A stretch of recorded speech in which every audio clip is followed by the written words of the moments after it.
ውዴ ዛሬ ስለፋውዬ ደክሞኛል። እንዴ እንጀራስኝ በዛብህን አሞብኝ ስጠብቁኝ ምንም ነገር አላዘጋጀው። ባይሆን ማታ የተረፈች ገብስ ቆሏለች እሷን ላምጣ።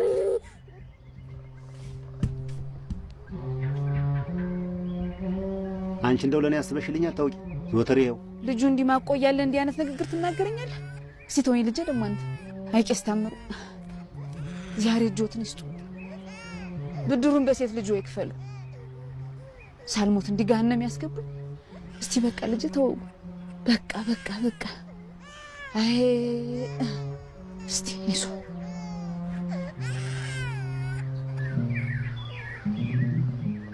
ጋነብ ያገቡኝ ብላኝ አረፈችው እኮ አንተው።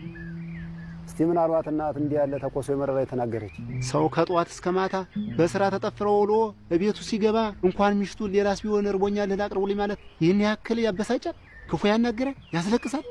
ከድሮው ኑሮ ምን ቀለለኝ ምን ተሻለኝ? ባሰብኝ እንጂ ባሰብኝ። ድሮ ለሚስት አላስብ፣ ለወርጩ አላስብ፣ ለልጅ አላስብ። ጌቶች የሰጡኝን እህል በልቼ ጠጥቼ በሰላም እኖር ነበር። የነበረኛ ሐሳብ ምናሩ ከቀንበሩ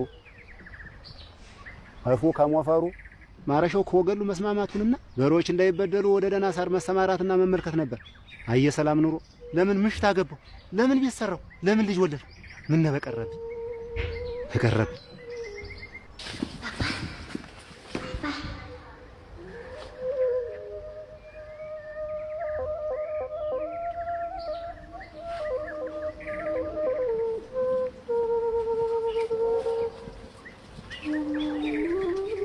ሰው ከእንስሳት የሚለይበት በሁለት እግሩ ቆሞ በመሄዱ አይደለም።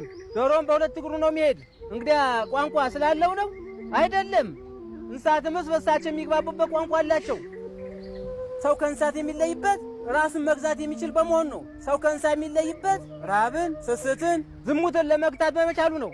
ሰው በራብ ተገብቶ የተመኘውን ሁሉ ልብላ ካለ፣ በስስት ተገብቶ ያየውን ሁሉ የኔ ካለ፣ በዝሙት ተገብቶ ከሚመኛት ጋር ግብረ ዝሙት ልፈጽም ካለ ሰው መሆኑ ቀርቶ በሁለት እግሩ የሚሄድ እንስሳ ይሆናል።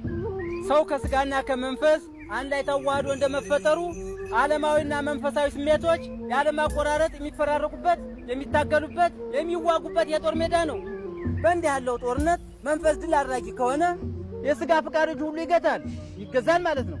የሰው መንፈስ በርቶ ስጋን ካሸነፈ ሰው ከስጋው ድፍና ጉስቁልና ጠርቶ ወደ ሰማይ አምላኩን መቅረብ፣ በጸሎት መነጋገር፣ የጻድቃን ማህበርተኛ መሆን ይችላል ማለት ነው።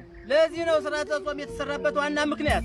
ጾም የተሰራ መንፈስን ለማበርታት፣ ስጋን ለማድከም፣ ሰውን ወደ ሰዓት የሚለውጡ ፍቃዶች ለመፍታት ወይም ባጭር ቃል ሰው ራሱ መግዛት እንዲችል ነው።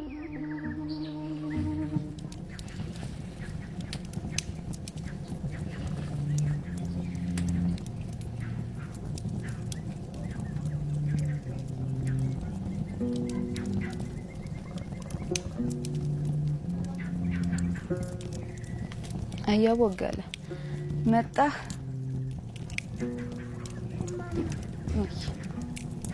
ልጁ እየተቀበጠበጠ ጊዜ ሲያስቸግረኝ፣ በዚያ ላይ አንተ ደግሞ ለኔ ያስበሽልኝ አታውቂም ስትለኝ ጊዜ ነው የተቆጣው። ጎዳው። አንተ ጎዳው ሙዲ፣ አንተ ጎዳው። እኔም አጥፍቻለሁ። እንደዚያ ልናገር አይገባም ነበር። ተሳስቻለሁ። ራብ ክፉ ነው። እንዲህ ሊያልፍ ሽማግሌነቴን አስረስቶ እንደ ልጅ አቅበጥጦኝ ነው እንጂ እኔስ አልተጎዳሁም። አይ እኔም ዘወትር እያለቀስኩና እየተበሳጨሁ አስቸገርኩ። አንቺማ ልትበሳጭ ልታለቅሽ ይገባሻል። አንቺ ያልተበሳጨሽ ማን ይበሳጫል? አንቺ ያላለቀሽ ማን ያልቅስ? በሰፊው የለመድሽ ተጭኙ ሰጋር ትልኪ ዋሽከር የነበረሽ ወይዘሮ አንቺን ወዲያ አልባሰ ማን ሆድ ይባሰው? ቀን ቢጥልሽ ቀን ቢከፋሽ ነው እንጂ የጌቶች ልጅ አልነበርሽ። ቢርበኝም አንቺን ችግር አይቼ ዝም አለ ማለቴ ጥፋተኛው እኔ ነኝ።